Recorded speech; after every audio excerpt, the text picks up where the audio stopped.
Property के लालच में भाई ने भाई की ही जान मारने की दे दी सुपारी। एंकर पंडरा बाजार समिति के व्यवसायी दीपक कुमार की जान का दुश्मन और कोई नहीं, उसका भाई ही निकला। दीपक कुमार के भाई आनंद कुमार ने अपने ही भाई दीपक कुमार को जान से मारने की सुपारी दे दी। इतना ही नहीं, इसके लिए पूरी योजना भी बना ली थी, लेकिन ऐन मौके पर प्रशासन की सजगता के कारण दीपक कुमार की जान बच गई। संपत्ति विवाद में हत्या की सुपारी उसके भाई आनंद गुप्ता ने ही शूटरों को दी थी। इसके लिए उन्हें 50,000 रुपये एडवांस दिए गए थे। हत्या के बाद आनंद ने उन्हें एक कार देने की भी बात कही थी। रविवार सुबह से ही दीपक कुमार की शूटर पीछा कर रहे थे। उनकी योजना थी कि व्यवसायी दीपक कुमार पंडरा मोहल्ले स्थित घर से जैसे ही पंडरा स्थित अपनी दुकान पहुंचेंगे, उसी दौरान उनकी हत्या कर दी जाएगी। देखिए, दिनांक 21 तारीख को हम लोगों को सुबह में एक इस प्रकार की सूचना प्राप्त हुई कि 2 अपराध कर्मियों को किसी एक व्यवसायी की हत्या करने का एक तरीके से सुपारी दी गई है। इसको लेकर के सिटी एसपी के नेतृत्व में एक टीम का गठन किया गया और इस टीम ने लगातार उपलब्ध सूचना के ऊपर कार्रवाई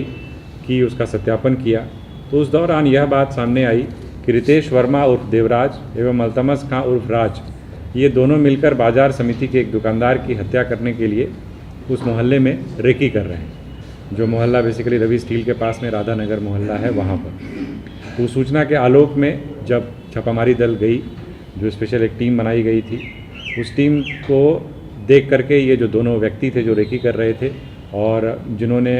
हत्या करने का एक तरीके से सुपारी लिया था, उन दोनों ने वहाँ से भागने की कोशिश की और उन दोनों को जब गिरफ्तार किया गया तो रितेश वर्मा उर्फ देवराज के पास से एक देसी लोडेड पिस्टल और 3 जिंदा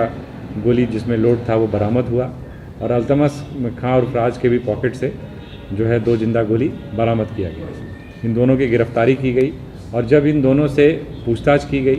पूछताछ के दौरान यह बात सामने आई कि जिनके विरुद्ध बेसिकली इनको सुपारी दी गई थी, जिनकी हत्या बेसिकली इनके द्वारा की जानी थी, तो उसमें जो मुख्य जो किरदार है, जिन्होंने इनको बेसिकली सुपारी दी थी या इस पूरे के पूरे षड्यंत्र का जिसने जो प्लानिंग किया था, वो उसका अपना भाई है और जिसका नाम आनंद कुमार गुप्ता है। और जब उनसे भी पूछताछ की गई तो उसने भी इस बात को स्वीकार किया कि संपत्ति विवाद को लेकर करके और मुख्यतः संपत्ति विवाद को ही लेकर के उसने इस प्रकार की एक षड्यंत्र को किया उसने,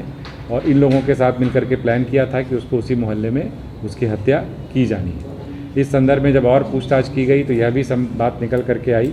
कि हिंदपीढ़ी का रहने वाला एक शहबाज खां, उसके पास भी उन्होंने गोली और कुछ मैगजीन्स वगैरह रखे हुए हैं। फिर उसके यहाँ भी जब छापामारी की गई तो उसके यहाँ से भी कुछ जिंदा गोली और जो है मैगजीन, जो हथियार बरामद हुआ है उसका मैगजीन भी वहाँ से हम लोगों को प्राप्त हुआ। तो ऐसा कह सकते हैं कि इस घटना का उद्भेदन करके कहीं न कहीं एक पूरी जो एक षड्यंत्र था एक व्यक्ति की हत्या करने का, एक व्यवसायी की हत्या करने का, उसमें घटना के घटित होने से पूर्व ही रांची पुलिस के द्वारा त्वरित कार्रवाई की गई, प्रोएक्टिव कार्रवाई की गई, जिससे कि एक व्यक्ति की जान भी बचाई जा सकी और एक पूरे आपराधिक षड्यंत्र का पर्दाफाश भी किया जा सका।